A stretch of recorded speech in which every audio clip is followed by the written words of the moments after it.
Welcome to the Utah State Capitol. The Capitol building opened in 1916. It's located on Capitol Hill, just north of downtown Salt Lake City. The Mormon pioneers arrived in the Salt Lake Valley in 1847, and at that point, this area wasn't part of the United States yet. It was actually still Mexican territory. But by 1848, the Mexican-American War had ended. A lot of the Mexican land was being ceded over to the United States as part of the peace treaty. And in 1850, President Millard Fillmore established Utah as a territory. Brigham Young, who was named the first territorial governor, he had plans for a much larger state of Deseret that he wanted to petition the U.S. government for.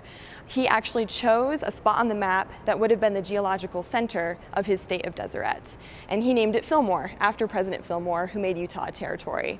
There were no homes, not much of an infrastructure, and so they had to start from scratch as far as building up that capital city. And after just 2 legislative sessions in the partially completed Fillmore Capitol, they decided to move the capital to Salt Lake City and start over again. It actually took almost 50 years for Utah to become a state. They had 7 different constitutional conventions asking the federal government to grant them statehood, but it didn't happen until 1896. So after Utah became a state, the biggest obstacle to actually building a Capitol building was money. Various governors tried to propose different taxes to help raise the money for the funding for the Capitol, and it got turned down every time. It actually wasn't until a wealthy man by the name of Edward Herrmann passed away that they were able to start the project on the Capitol building. Edward Herrmann was the president of the Union Pacific Railroad, and he actually had part of the Union Pacific Railroad was incorporated under Utah state law. When he passed away in 1909, his wife inherited all of his estate, including the railroad stock. She had to pay a 5% tax on that railroad stock to the state of Utah, and that amounted almost $800,000, which in the early 1900s is a lot of money. That was the seed funding that allowed them to get started on building the Capitol building by 1912, and it cost about $2.5 million to complete the building over the course of 3.5 years. The outside of the Utah State Capitol is very similar to a lot of the other state capitals and also the U.S. Capitol. Not necessarily intentionally. There was an architectural vocabulary around the turn of the century, the early 1900s, that most architects were using in public buildings. It was a neoclassical style. A lot of columns, a lot of Greek and Roman references. The dome of the Utah State Capitol, shortly after the Capitol opened, actually developed the nickname the Walterized Wren, which is a reference to Walter, the architect of the U.S. Capitol. We're walking into the Capitol Rotunda, which is a really unique space as far as state capitals go. Most state capitol rotundas are enclosed with hallways that pass off in all directions. But this rotunda is open from end to end. You can see clear across the building. That really lends itself to an open feeling, which is also amplified by the skylights on either side of the rotunda, letting in natural light. The dome has one of the very few true frescoes in the Capitol building. The dome has seagulls and clouds painted on it. It was painted by a Utah artist named William Slater, and he actually painted that from hanging scaffolding that was hanging from ropes and chains inside the dome of the rotunda. The seagulls are the state bird of Utah. When you walk into the rotunda, you're immediately struck by the artwork that surrounds you. These artworks represent a mix of different eras of Utah history. The pendentives, which are the 4 triangular paintings, and the cyclorama, which creates a band around the rotunda, these were installed until 1934. Kledding, the architect of the Capitol, always intended to have artwork in these spaces, but it wasn't until the Depression-era Public Works of Art program that we were able to get funding to have artists complete these spaces. The 4 pendentive paintings depict some of the 4 early explorations into the Utah Territory. The first Europeans that explored the area were most likely Father Escalante and Father Dominguez. At this time, Utah was still part of the Spanish and Mexican territory.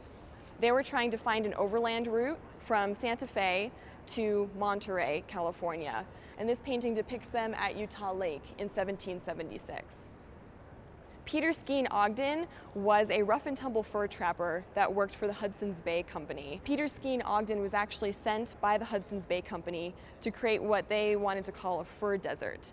They wanted to eliminate all of the fur trade in a certain area of the West to prevent Americans from traveling into the British space. Peter Skene Ogden had a pretty nasty reputation, but he was one of the primary explorers of northern Utah, and we have the city, Ogden, named after him. By 1843, Americans were traveling through the West, settling in different areas, and that included Captain John Fremont. He was part of the U.S. Corps of Geological Engineers, and his journey in the Salt Lake Valley was significant for a number of different reasons. He was the first person to call the Salt Lake Valley the Great Basin.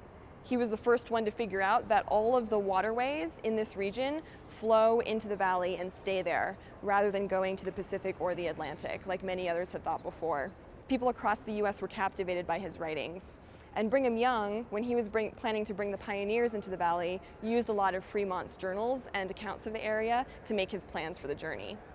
The fourth and final pendentive painting depicts Brigham Young entering with the first 147 pioneers into the Salt Lake Valley. The painting isn't exactly true to reality, though. Brigham Young is pictured showing standing up and strong, saying, "This is the right place, drive on." But he was actually quite sick at the time. He had Rocky Mountain fever, and he was in the back of a wagon in his sickbed when they entered the valley. His entrance was obviously very significant to Utah's history, and that's why we have him painted in a very strong stance, bringing the pioneers in. The two ends of the rotunda are each framed with a lunette, named because of their half-moon shape. These lunettes were also painted on canvas, actually by two U.S. artists who were living in Paris, France. They painted the lunettes in France and then had them shipped to Utah for their final installation in 1917. The lunette on the west side of the building shows the pioneers first entering the valley in 1847. You can see the wagons entering in from the mountain pass. The lunette on the east end shows the valley about 1 year later, maybe a little bit less. Once they've started to build homes, they've been growing crops, and they've used irrigation to make the valley look a lot greener than it originally was when they arrived. We are now standing in the House of Representatives for the state of Utah.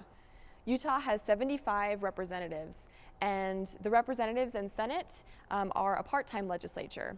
They only meet for about 45 days out of the year. That's their main legislative session. Session starts on the 4th week of January and goes to about the middle of March. After that main session, when they vote on all the bills, then they also meet for interim session once a month, just to talk about any unfinished business or prepare for the next legislative session. Above the speaker's chair in the House chamber is Latin, Vox Populi, which means voice of the people. The House members have very small districts. They serve about 37,000 people. And as a result, they consider themselves to be pretty in touch with their constituents and to literally be the voice of the people. One of my favorite paintings in this room is new as of the restoration project. It was painted by a local artist named David Koch, and it depicts Seraph Young, a member of Brigham Young's family, casting a ballot in 1871. Most women in the U.S. didn't have the right to vote until 1920. But Utah Territory, along with Wyoming Territory, actually granted women the right to vote as early as 1870. Utah had an interesting struggle with women's suffrage throughout its territorial history. The federal government actually took away Utah women's right to vote in the 1880s. But when Utah became a state in 1896, thanks to three important women who really pushed for women's suffrage, Utah wrote into its constitution that women would have the right to vote in local elections and also run for office. As a result, Utah had one of the very first female state senators in the entire country, Martha Hughes Cannon. In 1898, Alice Horn was also serving in the House of Representatives. She was the second woman to be voted into the state house. And she passed landmark legislation for the state of Utah. She sponsored the bill that essentially founded the first state arts collection in the entire country. Much of the artwork in the Utah State Capitol is here thanks to the leadership of Alice Horn. The fourth floor of the Capitol serves as an art gallery with rotating exhibits of historic figures and artworks that are curated by the Utah Division of Arts and Museums. This bust depicts Simon Bamberger, who was the very first Jewish governor in the state of Utah. Bamberger worked in a number of different fields before he became governor. One of the projects that he accomplished was building a rail line from Salt Lake City to Ogden. He also built an amusement park halfway between the two cities to help attract ridership. He was a well-known philanthropist, and he often during the summer months gave out tickets to families of lesser means to encourage them to ride the railway for free and also visit the amusement park and have something fun to do in the summertime. He was governor during the Progressive Era, and a lot of his policies reflected the progressive movement that was sweeping the U.S. Ab Jenkins was a famous race car driver who broke land speed records on the Salt Flats between 1932 and 1956. He raced 3 different cars, each called the Mormon Meteor. And there's a rumor that while the other race car drivers drank coffee and soda before their races, old Ab would just have a cup of milk. One of our favorite statues in the Capitol is the statue of Philo T. Farnsworth.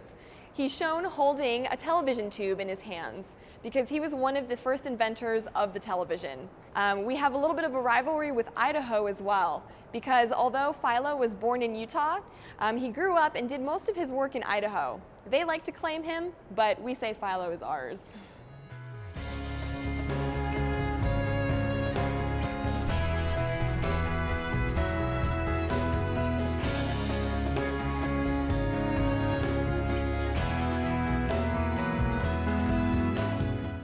From the changing exhibits to the historic architecture and all of the government events that take place in the Capitol, it's a fascinating place to visit for both local Utahns and people from all around the world.